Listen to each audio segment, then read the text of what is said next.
Hi everyone, this is Liz with 143 Handmade, and I just want to tell you how much I appreciate you stopping by today. So we're going to work on my little golden book journal next, the next couple steps. So I have this little cutout here of where the music box was, and I need to cover that with some cardstock.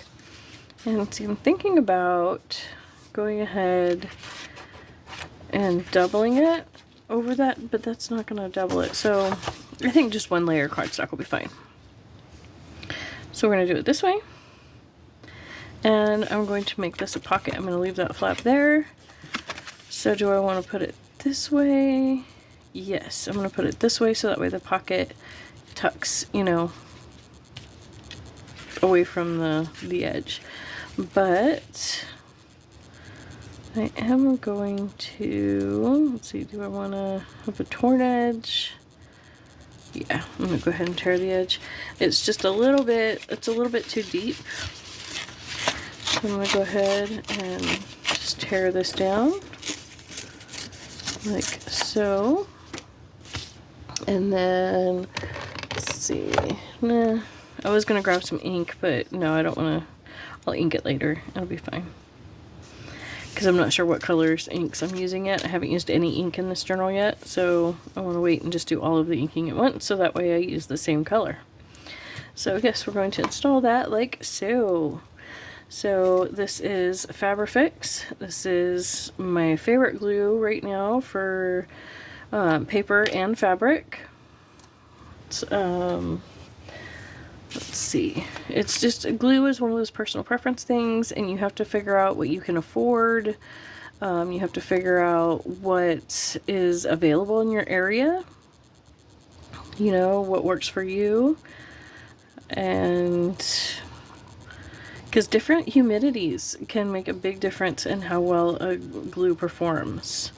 That's one of the reasons why I really like the Fabrifix. It works really, really well, even if the paper is a little bit moist. It will still go ahead and grab on. Where did I put my cap? There's my cap. So there we go. I do have a little glue caddy, but it's overrun with other tools at the moment. So, you know, it is what it is. And then what I always like to do is pick up the piece and use my finger to spread what is right there on the edge.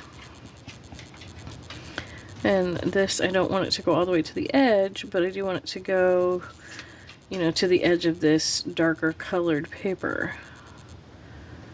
There we go. So just gently work it in. If you're not comfortable using your finger, you can use, you know, a paintbrush. You can use any number of spreader tools. You know, just play around, find what works for you. I like to use my finger to spread the glue. It's just the easiest way I have found that works for me. Because any kind of tools, I end up leaving it laying around, and then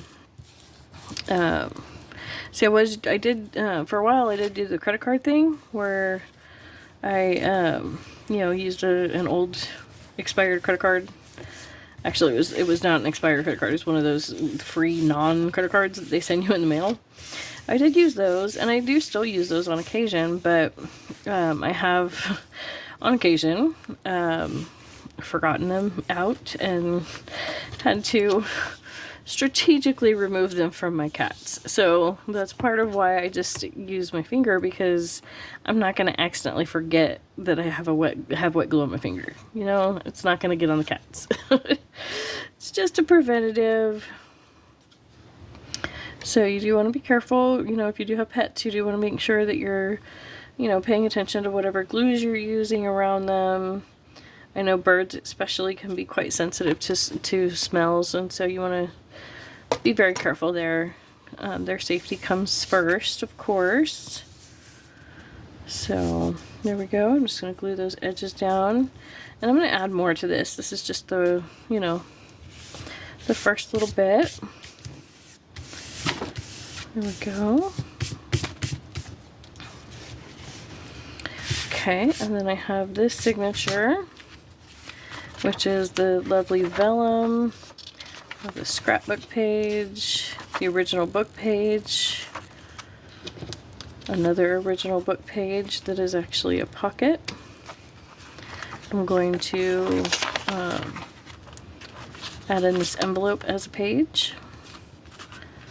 So let's see, that's the center. So I've got 1, 2, 3, 4, 5 pages, if you count the vellum, in this signature. And then, let's see, I have some spare pages, and then I have this other signature that's already started. And let's see, I've got this 1, 2, 3, 4, and then an envelope in the center would be 5. So I have 2 signatures with 5 pages each. So this is going to be a fairly small little journal, which I think would be great for a little kid, you know, a young one who's just starting to get into the journaling world and want something small, you know.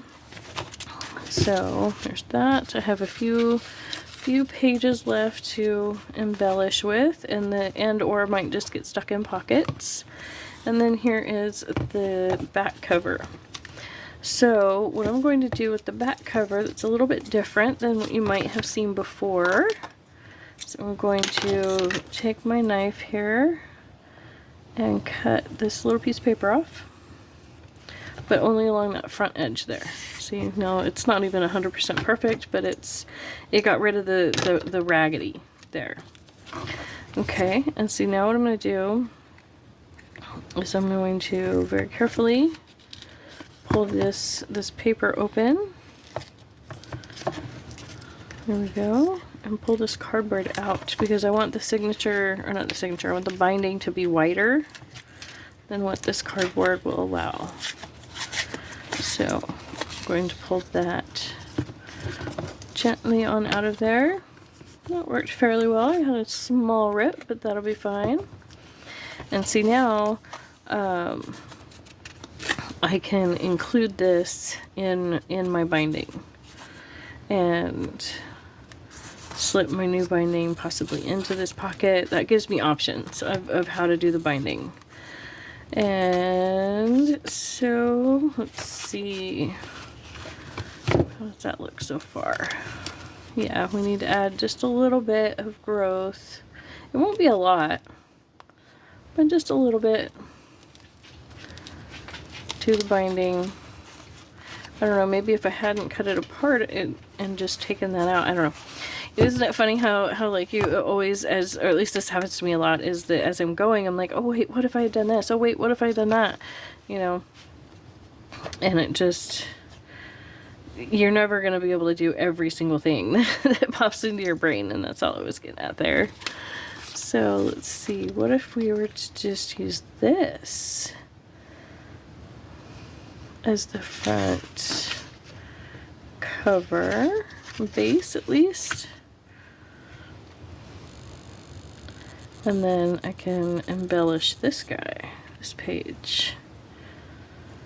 You know, just this little bit here to cover up those words. And maybe a little bit of vellum.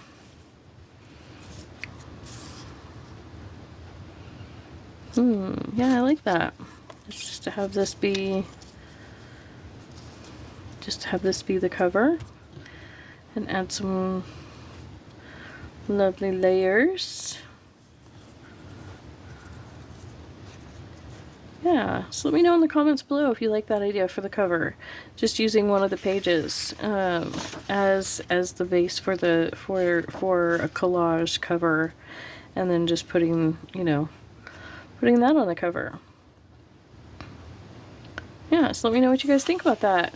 I greatly appreciate your time. I can't tell you how much I appreciate every single minute we spend together, and I hope that to have wrap this up next time by sewing the signatures together, doing the binding and everything.